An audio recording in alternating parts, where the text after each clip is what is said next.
لو جيت مثلا قلت لحد فلان عنده سرطان، هيقول لك ياه سرطان؟ هتقول له تعرف ايه السرطان ده اصلا؟ هيقول لك السرطان اللي هو سرطان. فالمعظم عارف ان السرطان مرض خطير، لكن ما يعرفوش ايه معناه. ووظيفتي ان انا اعرفك معناه. السرطان هو مصطلح عام بيشير لمجموعه من الامراض بيتصف بنمو غير طبيعي وسريع في خلايا من الجسم، وللاسف ده اللي بيخلي علاجه شبه صعب. وطبعا كل مرض وله اسبابه، العوامل الوراثيه زي الطفرات الجينيه، والعوامل البيئيه زي الاشعاعات والتدخين، والعدوى زي مثلا لو واحد اتصاب بفيروس التهاب كبدي وبائي زي الاتش بي في والاتش سي في فهيسبب له سرطان كبد. وكل مرض وله عرض، واعراض مرض السرطان فقدان الوزن بدون سبب، تغيرات عادات الامعاء، نزيف غير طبيعي، تغير طبيعه الجلد زي لون البشره وظهور القرح.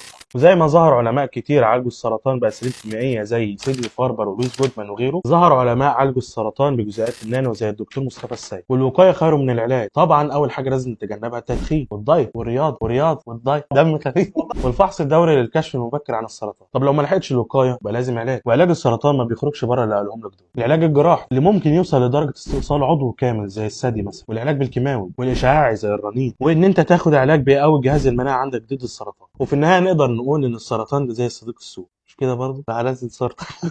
يا تبعد عنه من البدايه وده الافضل، يا اما هيكون جزء منك ويا تلحق يا ما تلحقش.